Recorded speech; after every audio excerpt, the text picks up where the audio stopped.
Alright guys, Hoser here, just leaving my house. Saturday morning, relatively warm. Just got a call, 11-year-old unit, not heating. So we got some action today, man. Holy jeez, it's been so slow. Hopefully it's something substantial that I could record. I mean, I had one no heat last week, and all it was a pressure switch. So I'm not going to do that again. I mean, there's only so many damn pressure switches people want to watch. It's that time of year, though. It's super dead. We got that coronavirus that's putting everyone in a panic, and that's not making me too happy, because I had a trip planned to the CMPX or CPMX, I always forget, convention, which is the Canadian HVAC convention, plumbing and heating in Toronto.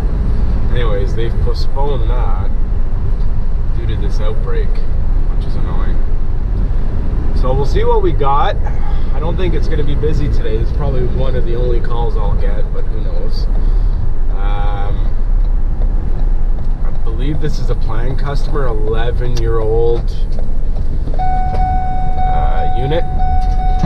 My guess is it's a Lennox G61. This is my guess. I haven't gotten there yet. I like to play this game. And then my second guess will be either the power went out and he's got an original G61 board.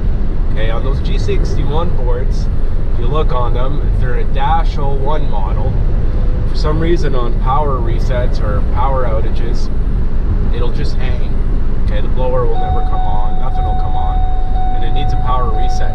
Well, they rectified that with the newer board. So if you see a newer board with like a -03, you're golden.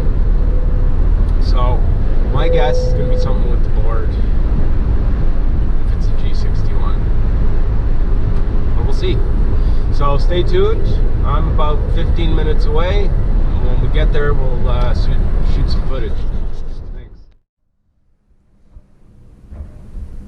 That's weird, eh? It's just a crazy flashing red light. Why is it flashing so fast like that? Okay, so let's turn off that circuit breaker or the furnace switch. It should be near the stairs, I believe. Yeah.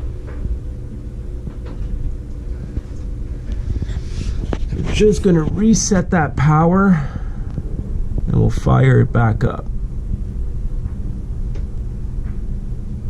Okay, so you shut it off there. Now put it back on.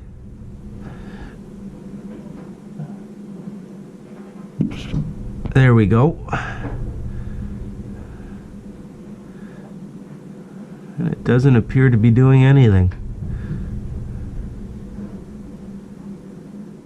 Okay.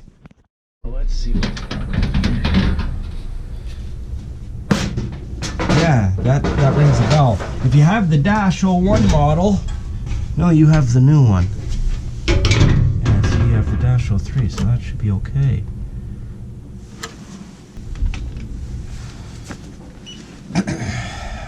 So, let's see if we got main power.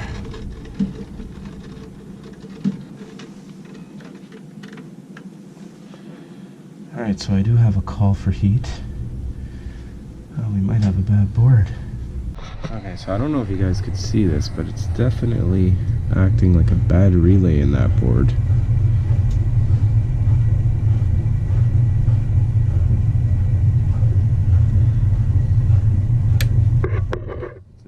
Start.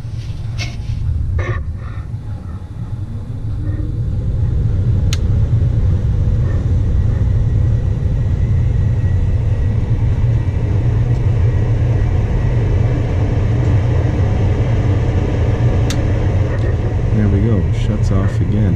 Look at that.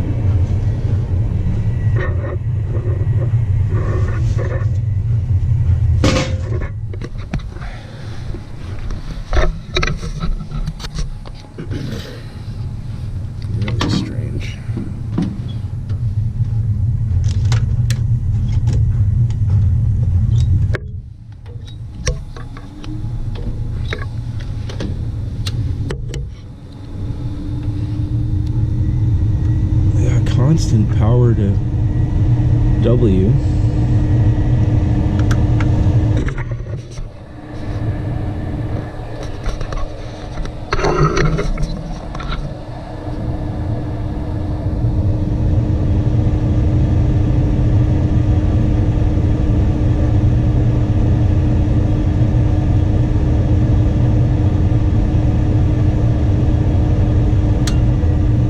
Stopped again.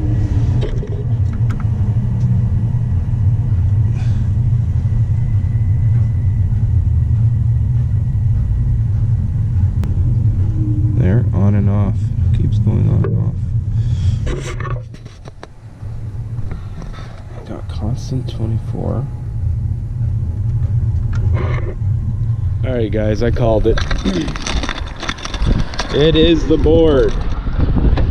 Don't mind the mess, but as you can see, I'm getting a power to the board, but the board's not doing anything, and that red status light is flashing away like crazy, and for some reason it's not coming on. Now typically with these boards on a dash 01, which is the original, it usually has a white sticker. On a power blip, you know, if you're any surge of power, the board would hang. What they did is with the newer models, they rectified that so it would come back on. Now he has the newer model, which is weird, so I don't know what's going on with this board. Too bad for the old chap, but I'll see what I could do for him. So I got the new board here. Let's go put that in.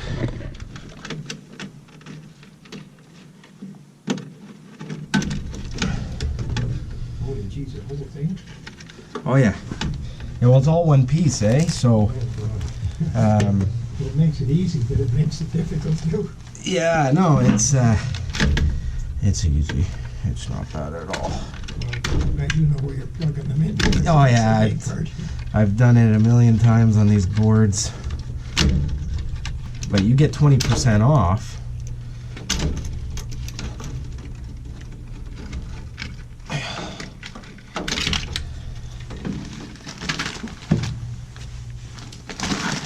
That's 100%. Yeah, it's 100%, and well, you get $1,000 per year. $1,000 will pretty much cover everything. Well, nothing else should really fail, but I don't have a crystal ball.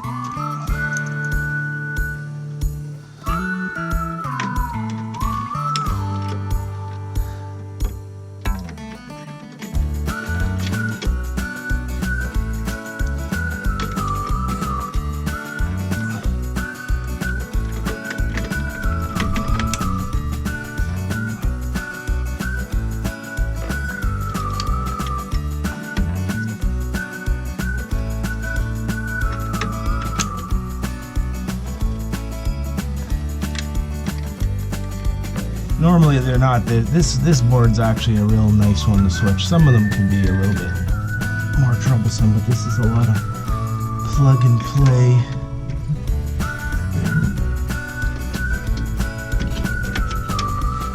Okay. So before I hook up all the thermostat wire, I'm going to jump it out to see if it comes on. Okay, I got my wires there. I got my two neutrals. I think I missed a neutral.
Alright guys, so what you're seeing here now, I'm just doing a voiceover and I'm jumping out the unit, okay, but the unit's not coming on.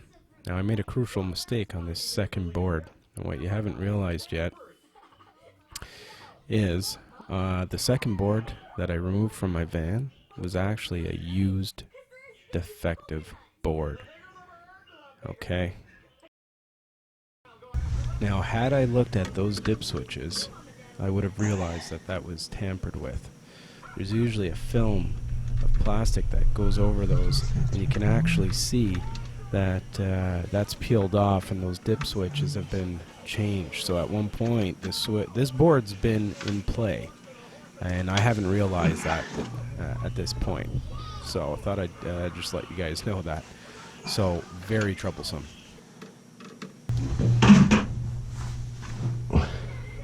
Okay, so I'm going to try and jump the fan here, see if the fan comes on by jumping that out. If I jump W, nothing's happening at this point.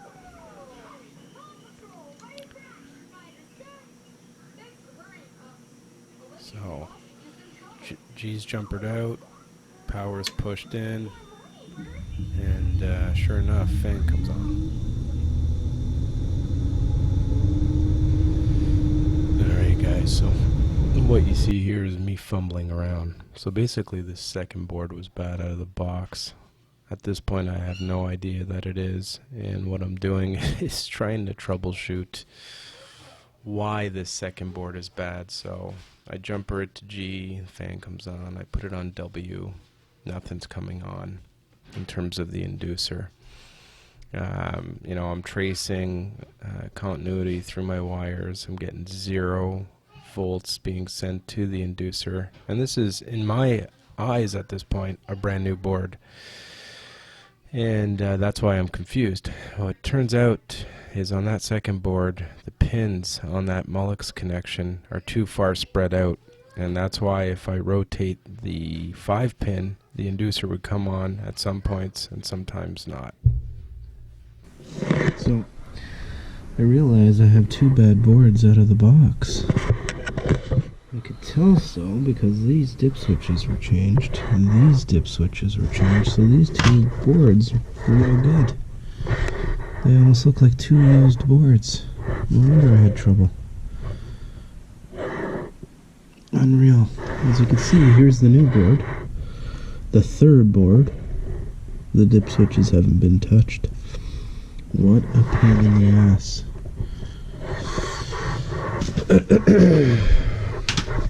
What's up guys, Hoser here. Thought I'd close out that call real quick, and this is my little champ beside me. Say what's up, Skylar. Anyways, I wanted to close out that video because I didn't get a chance to get footage afterwards, but basically, yeah, that second board I pulled out of the van was a bad board.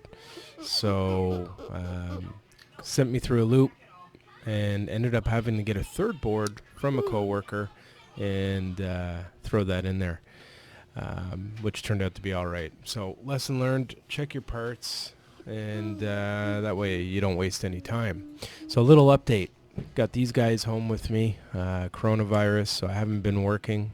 Daycares are closed for 2 to 3 weeks, 3 weeks to be exact. So that throws us through a loop. So Mama is working from home and Daddy is at home during the slow period. I mean, it was already slow with the calls slowing down and it warming up. But, I mean, hopefully this coronavirus thing doesn't carry on, because I can't wait to get back in the field. Chances are, though, the next time I get a call, it'll be AC season. So I got a lot of good stuff coming up for AC season. So in the meantime, probably get some videos out. I want to clean, get my True Blue set taken care of, clean it with some alcohol. I got maybe some videos to do on all the digital tools in the Measure Quick setup that I use, so Field Piece, Testo probes, Blue Vac, Redfish, all of that. If I get a chance, going to clean the van, maybe do a van tour. Up until then, the guys just stay strong, keep happy. I can't wait to get out there. So if I don't get too many videos out, I'm sorry, but for the people that are watching, I appreciate it. Honestly, I got a good group of people out there that support me, and I just want to say thank you. Leave a comment on this video down below. I know it wasn't much, just a short video of a stupid mistake I made. Other than that, guys, happy HVAC. Hosers out of here. Later.